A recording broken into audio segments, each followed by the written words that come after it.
The moon blinked. The first sign wasn't an explosion, or a tremor, or a radio signal from deep space. It was something far more terrifying. The moon blinked. Just once, a single flash of blue light under the dust. Like an eyelid twitching, every telescope on Earth caught it.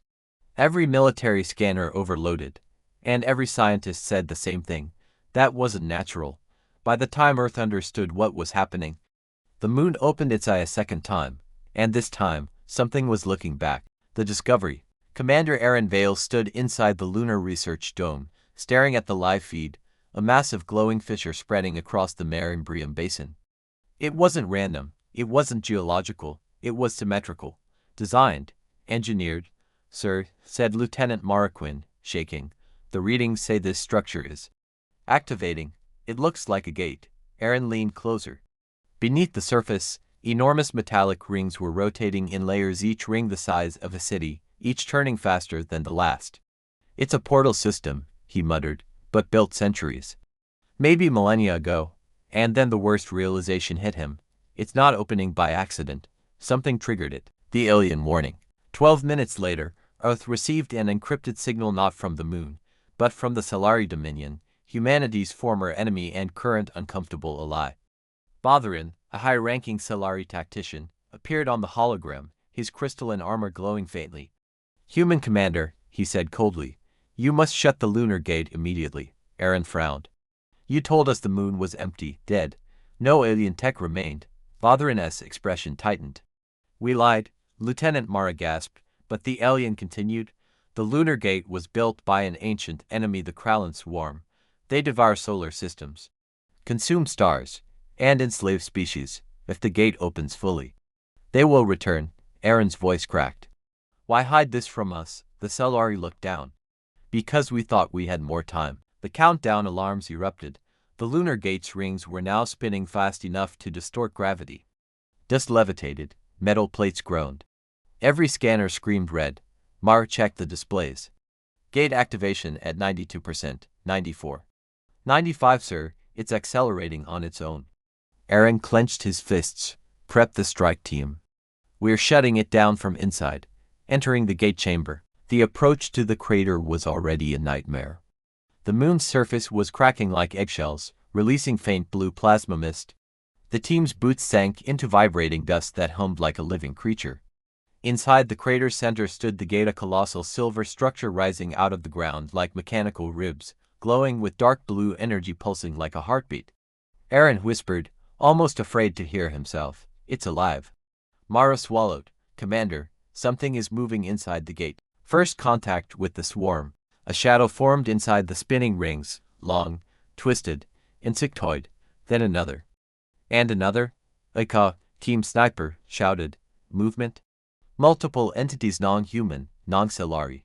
The silhouettes were huge, eight-limbed, armored with obsidian plates, and covered in glowing runes. A shriek echoed across the lunar plain, vibrating through the suits. Even the moon's dust quivered. Aeron yelled, "Take positions. Do not let them cross the gate." But the creatures didn't attack, not yet. Instead, they scanned the humans, studying them, learning. Mara's voice trembled. "Commander, they're mapping our heat signatures, predicting our movements."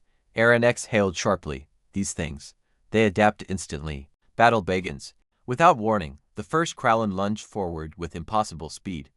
Eka fired a rail round, but the creature twisted unnaturally, avoiding it like it had already seen the shot seconds earlier. The creature's claw ripped into the lunar surface, sending shockwaves through the team. Mara screamed, "They're precognitive, they're reading our patterns." Aeron switched to manual override, random firing sequence. No patterns, no predictability. The team unleashed chaotic bursts, and for the first time, a Kraelon staggered. Aeron raised his rifle, "Push forward. Don't let them stabilize." But more creatures climbed through the gate, dozens, then hundreds. Like a swarm returning to its long-forgotten feeding ground. The truth about the moon. Amid the chaos, Aeron appeared on comms again. "Human commander, listen carefully. The moon is not a natural satellite."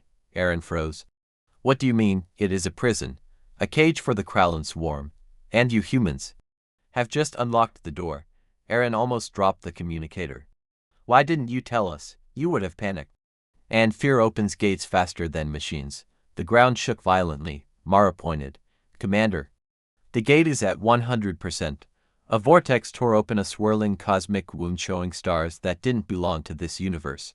And from that starless void, the Kraelon Queen stirred. The last gamble. Aeron knew what had to be done. He grabbed the explosive quantum destabilizer, the only device capable of collapsing the gate. Mara's eyes widened. Sir, that's suicide. You won't make it out before detonation.